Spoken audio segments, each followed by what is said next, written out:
Hello and welcome to ELT Under the Covers, ELT React, where we as education professionals, we look at the good, the bad and the ugly of the teaching clips on the internet. Today we have a question for you. What if the professors from the Hogwarts School of Wizardry taught at a muggle school?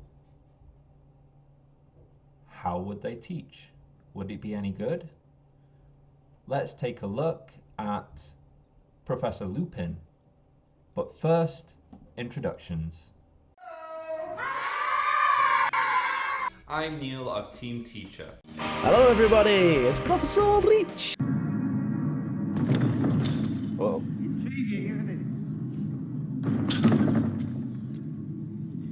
Would anyone like to venture a guess as to what is inside? That's a boggart, that is. Very good, Mr. Thomas. Now, can anybody tell me what a boggart looks like? No one knows. When she get here? Boggarts are shapeshifters. They take the shape of whatever a particular person fears the most. That's what makes them so Terrifying, yes. Exposition machine. Luckily, a very simple charm. I like how miserable Ron looks to listen to her as well. It's like she shows up and he just looks at her like, ugh. Like he's getting depressed just as every word comes out of her mouth. Well, you got to imagine he's gone through the whole. Sugar.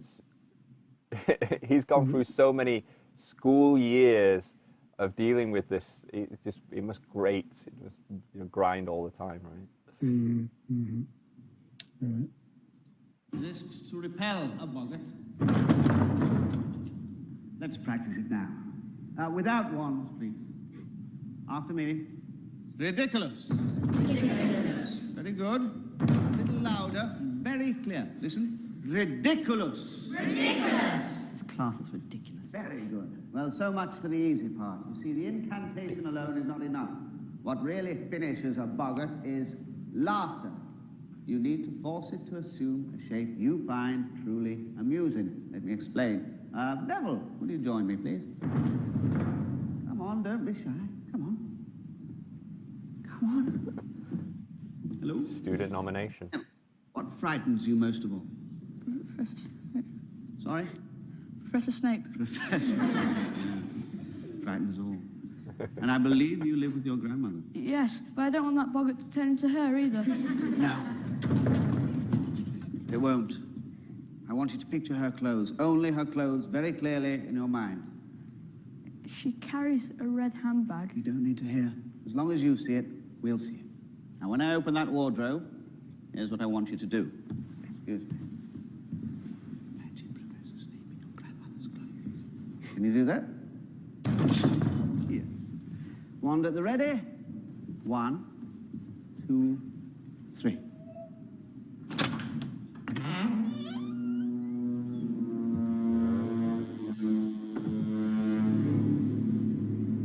Think, Neville, think.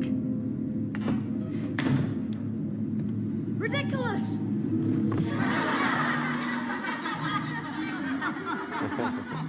Wonderful, Neville, wonderful, incredible. Okay, to the back, Neville. Everyone form a line.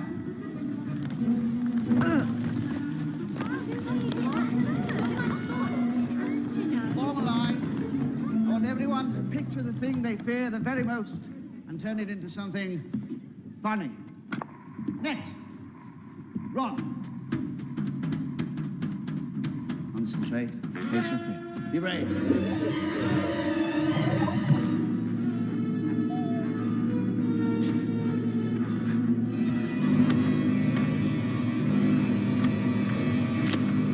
Wand at the ready, Ron. Wand at the ready. Ridiculous!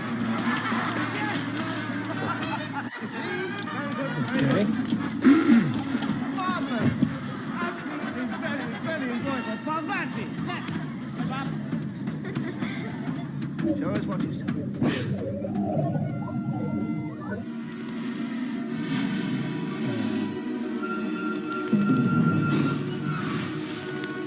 Keep your nerve steady. Ridiculous. And next, step up. That looks creepy. Is that supposed to be funny?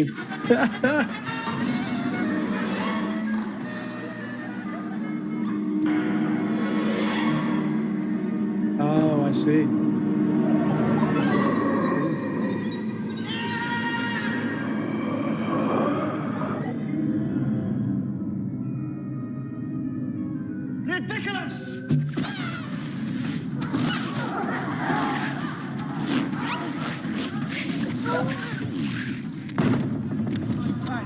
sorry about that. That's enough for today. If you'd all like to collect your books from the back of the class, that's the end of the lesson. Thank you. Sorry. Sorry, go on. You can have too much of a good thing. So what do you think about that one? So there's I mean, it's obviously quite exciting, isn't it? I mean, teaching magic's a little bit different than teaching language, I suppose. Well, come on, Rich, come on. I think it's a little bit closer than you give it the credit for. I know there's magic coming out of your class. Yeah, so I mean, I felt engaged, but it's an engaging film as well, isn't it? You know, Yeah. so, you know, the practicality of it was quite exciting. Lining the whole class up to take turns, maybe not the best use of time, but maybe this is a kind of dealing with a boggart, was it? Maybe when you're dealing with boggarts, you need the teacher needs to be ready to react in that situation, like you did with Harry just then. Yeah, it could be therefore- just budgetary. You know, Hogwarts, you know, they're running low on the coffers, so they don't have as many boggarts that they can afford to have in wardrobes. Right, yeah. It's like having one iPad for the whole class or something. Yeah. Yeah. I think it's probably more towards, you know, what you're trying to explain, you know. Yeah. I mean, you could see, you know, the blonde-haired troublemaker kid was already getting annoyed, wasn't he? Because he wasn't engaged. He was at the back of the class, you know, didn't engage in the choral drill very much, and then he was in the line bullying other kids or whatever. So yeah, just highlighting the problems with that single line format, you know. I mean, it's a really valid point, because it's something that you see a lot of in ELT classrooms, where they've got like the board run, that sort of stuff, all line up, and then you go run to the board and you write something on the board. You know, there's that's kind of that's the problem with going through these teacher-based exercises, where it's, you know, not split into groups. They have to. There's only so much whiteboard that you can do, and only so many teams that you can put the students in, that you've got to go round in lines and lines. I agree. They should have been able to put them into smaller groups and have their own boggart that they can. Well, another way of doing it, if it is a dangerous activity that needs to be monitored, then what you need more than one activity, don't you? So you need maybe 4 activities. One of them is the boggart, and the other 3 activities are some activity related to the thing they have to do with it. And then the teacher stays with the boggart group, monitoring that, while the others theoretically operate autonomously, doing whatever they're supposed to do. Yeah, actually thinking about it, it'd be pretty easy to kind of set up, because he did preamble with Neville, where he's like, okay, I need you to imagine something, you know, your family member, someone that you really love, you know, your grandma, what does she look like?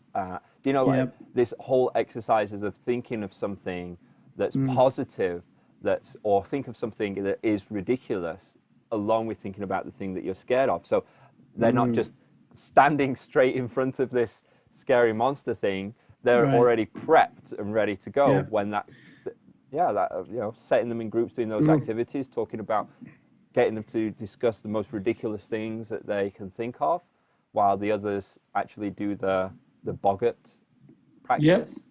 Yeah, that's right. Yeah, so they could do the prep. One of them can be doing prep. One of them could be doing, I don't know, a bit of research, and someone else is practicing the spell, the ridiculous spell or something like that. And then you've got the actual practical with the boggart. Yeah. And one thing we also saw in that, which you just talked about, was we saw a model, didn't we? He got a student up and modeled the activity. Yeah. And that's one of the first times that we've seen that in these kind of clips. So interesting. No, actually, I thinking about it, that I thought that was pretty well done, to be honest. The model was very good. Yeah. Well, if we go from the beginning, he's walking in. He's engaging them. He's not telling them what's in the wardrobe. He's like, "What do you think's in that wardrobe?" And this wardrobe's making noise. That's pretty engaging. True. That's a good question. Yeah, you know, that's like, question. What's going on here? And you know, this guy chirps up. He's like, "Oh yeah, it's a bugger," and he's like, "Oh, that congratulations." And what is that? So, and then he gets another student involved, because he doesn't ask the same student that said, "Oh, it's a boggart in there." He asks a different student. So there's already engagement. There's building something going on there.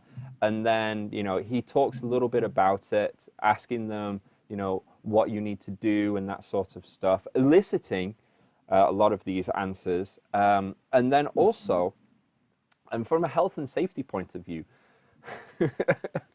because as a teacher, I think that's one of the things that you never really see in the classroom in, you know, like films and TV shows. There's so much health and safety that you have to consider. But you know, he didn't have their wands out, so they weren't casting spells. They were practicing, because he's like wands away. So he was getting them to, you know, do the choral drill, but without, you know, the danger of actually, you know, you casting that spell, which I was actually, that makes sense. That is a good point. Yeah, because that is something as a teacher you have to think about all the time, don't you? Basically, the health and safety aspect. So, no, it's good. You're right. And then he nominates a student as well, and it's not the most confident student. That's right. And he gives them, maybe he chose that person because he's not the most confident, because he knows that he has to give them a little bit of extra prep, whereas the others will have that activity beforehand. And then he coaches him through it.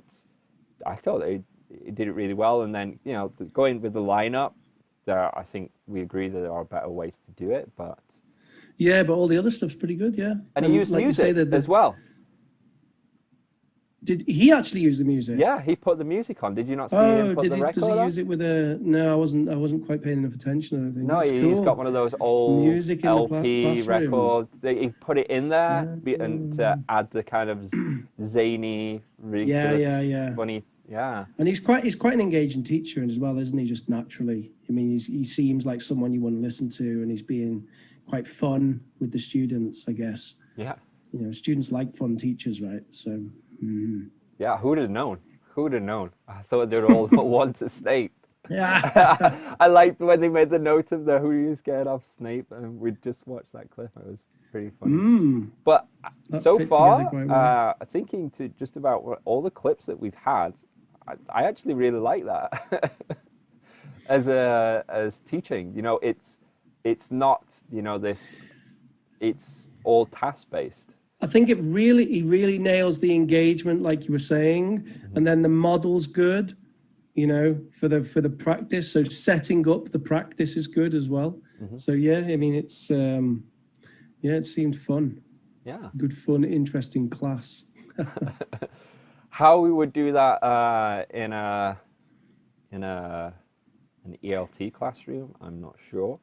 What we could we'd have to have something, you know, like some sort of program on PowerPoint or an interactive whiteboard that generates a question or generates something that you have to respond to.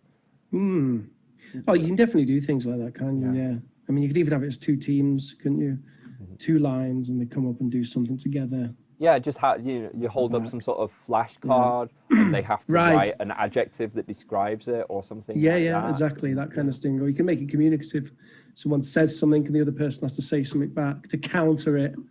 Yeah. Like you say a verb, you have to say the opposite. Basically, yeah. So there's lots to take away from that. And we even had actually a thing that we haven't talked about just yet, which is at the end of it when something goes wrong with Harry. And he calls it to a close, right? Boom, you know. I think probably a lot of us as teachers have gone through some sort of moment like that, where for one reason or another, you have to shut something down. Yeah. Probably not to the extent of ending the lesson early, unless it's something very serious, but certainly to the extent where you might shut something down and change to something else because something's not working, something's gone wrong.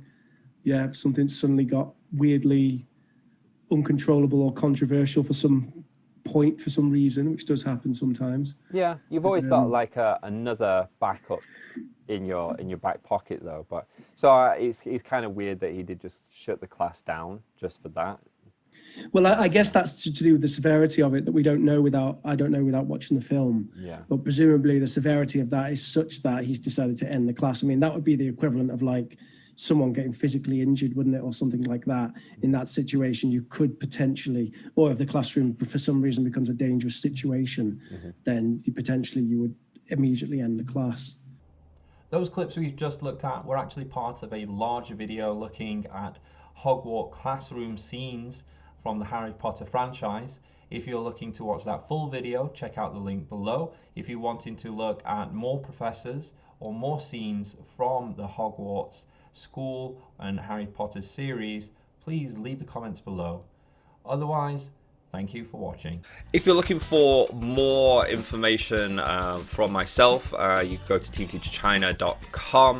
We've got a whole bunch of materials, PowerPoints that you can use instantly in the classroom. We've got a Team Teacher China YouTube channel where we have videos teaching you how to use those materials. Team Teacher English, where we put those materials into a video form for self-study. And Team Teacher Baby, where I take my experience as a teacher and put that into parenting. And go to youtube.com/Professor Rich to see some English teaching.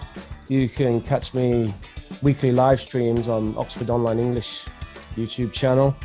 Oh, and also you can do a YouTube search for POG space UK, and you would get my alpha version of my new gaming channel, which actually just have some trial content on there at the moment. You can email us here at eltunderthecovers@gmail.com if you have anything you'd like to contribute to the show. Smash that like button, share and subscribe. And watch 100% of the video and don't click off. Thank you. Bye.